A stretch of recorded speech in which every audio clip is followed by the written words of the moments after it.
Hello बच्चों, let's see this question. The question says if limit extending to 0 x power minus 3 sin 3x plus a dot x power minus 2 plus b exists and is equal to 0 then. देखिए बच्चों, इस question को करने से पहले देख लेते हैं कि यहाँ क्या इन्फॉर्मेशन गिवन है. हमें एक लिमिट का क्वेश्चन दे रखा है. इस लिमिट वाले एक्सप्रेशन को हमें सोल्व करना है. ये बोल रहा है कि लिमिट एग्जिस्ट करती है और इसकी जो वैल्यू है इक्वल टू 0 आती है. तो हमें यहाँ पर a और b की वैल्यू फाइंड आउट करनी है. ठीक है ना, क्योंकि ऑप्शन में a और b की वैल्यू हमें नजर आ रही है. तो स्टार्ट करते हैं. यहाँ पर देखिए, आपको यहाँ पर ये क्वेश्चन किस तरह का है. सबसे पहले इसको लिख लेते हैं. Limit extending to 0 x power minus 3 को मैं 1/x क्यूब लिख लेता हूँ. तो ये हो जाएगा sine three x divided by x cube plus a/x² plus b. ये लिमिट किसके बराबर आ रही है? एग्जिस्ट आ रही है और 0 के बराबर आ रही है. तो ये गिवन इन्फॉर्मेशन को हम यहाँ पर लिख लेते हैं. अभी हम इसका एलसीएम ले लेते हैं. लिमिट एक्सटेंडिंग टू 0 और यहाँ पर एलसीएम लेने पर ये बन जाएगा sine 3x plus ax plus bx cube. क्योंकि इसका एलसीएम क्या आ गया? एक्स क्यूब आ गया. तो एक्स क्यूब एलसीएम लेने के बाद ये एक्सप्रेशन बन गया कुछ इस तरह से. और इसका जो आंसर आ रहा है वो कितना आ रहा है? 0. अब चूंकि ऊपर कुछ टर्म्स पोलिनोमियल है, ये वाली टर्म्स देखो x है और ये एक्स क्यूब है और नीचे भी हमारे पास एक्स क्यूब आ रहा है.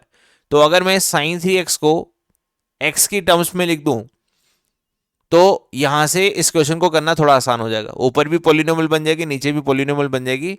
तो हम यहां से इस क्वेश्चन को आसानी से कर सकते हैं. तो इसके लिए मुझे साइन 3x का एक्सपांशन आना चाहिए ताकि मैं साइन 3x को in terms of x replace कर पाऊं. तो साइन x का एक्सपांशन होता है x minus x cube divide by factorial 3. तो यहां पर x को रिप्लेस कर रखा है 3x से, तो आप भी वैसे ही कर देंगे.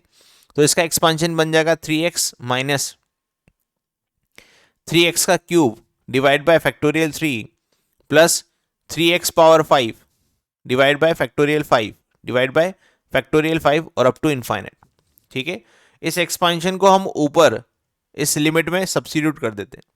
तो बनेगा 3x minus 3 power 3 x cube divided by 6. Factorial 3 को मैं 6 लिख सकता हूं.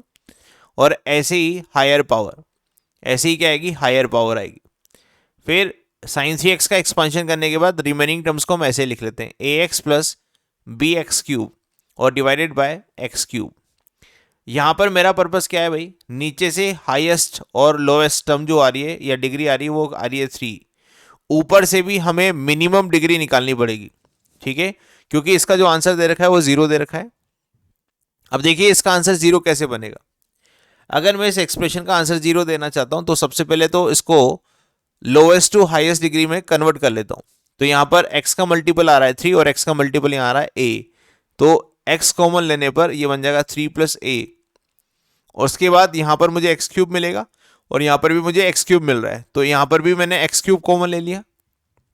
तो यहां पर मल्टीपल था एक्स क्यूब का b और एक बार था 3 पावर 3 डिवाइड बाय 6. ठीक है, इसको मैं लिखता 3 पावर 3 डिवाइड बाय 6. ऐसा हमारे पास एक्स क्यूब का मल्टीपल था.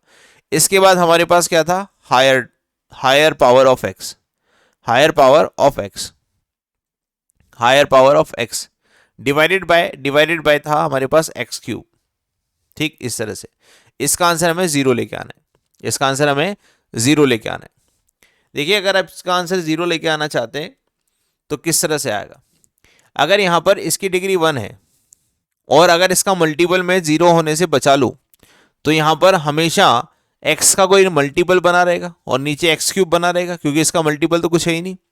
तो अगर ऊपर से x डिग्री वाली एक पोलिनोमियल आ जाए, मतलब 1 डिग्री वाली एक पोलिनोमियल आ जाए और नीचे से एक 3 डिग्री वाली एक पोलिनोमियल बनी रहे, तो अगर मैं इसको सोल्व करूं फर्दर, तो ऊपर से x कॉमन लेकर इसको काटूंगा तो यहां पर बनेगा x² और कुछ अपॉन x² क्या बन जाएगा? नॉट डिफाइंड बन जाएगा.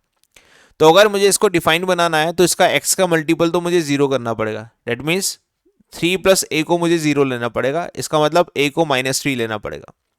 सिमिलरली अगर मैं a को -3 लेता हूं तो a को -3 लेने पर अगली बार में ये जो क्वेश्चन बनेगा वो कुछ ऐसा बन जाएगा. दोबारा लिख लेता हूं. लिमिट एक्सटेंडिंग टू 0, अगर मैं a को -3 बोल रहा हूं तो केवल हमारे पास आएगा यहां पर x cube b -27 divide by 6. और आगे आएगा higher power of x, higher power of x, higher power x, और डिवाइडेड बाय यहां पर आएगा एक्स क्यूब इक्वल टू, इसका आंसर चाहिए इसको 0। यहां पर अगर मैं एक्स क्यूब और एक्स क्यूब देख रहा हूं ना, पावर सेम देख रहा हूं, डिग्री सेम हो गई, तो मैं एक्स क्यूब कॉमन ले लेता हूं सब जगह से, और एक्स क्यूब कॉमन लेकर काट देता हूं।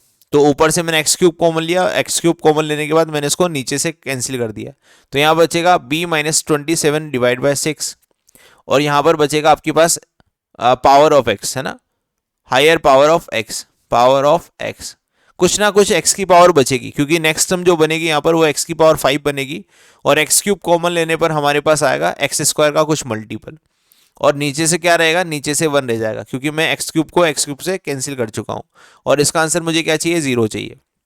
जब आप लिमिट अप्लाई करेंगे, यहाँ पर लिमिट अप्लाई करेंगे, तो आगे वाली जितनी भी पावर्स हैं वो सब 0 हो जाएगा, क्योंकि सभी के पास x की वैल्यू है।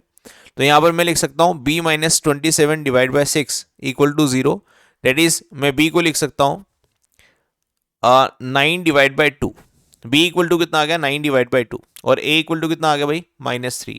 अगर a को -3 और b को 9/2 लेता हूँ, a को -3 और b को 9/2 लेता हूँ, तो यहाँ पर हमारे ये लिमिट हमेशा क्या आंसर देगी, ये हमेशा लिमिट आंसर देगी 0, 0 आंसर देगी। तो ऐसा ऑप्शन नंबर ए में हमें गिवन है, ऑप्शन नंबर ए मेरा बिल्कुल करेक्ट होगा, a equal to -3, b equal to 9/2। Hope you understand this, best of luck.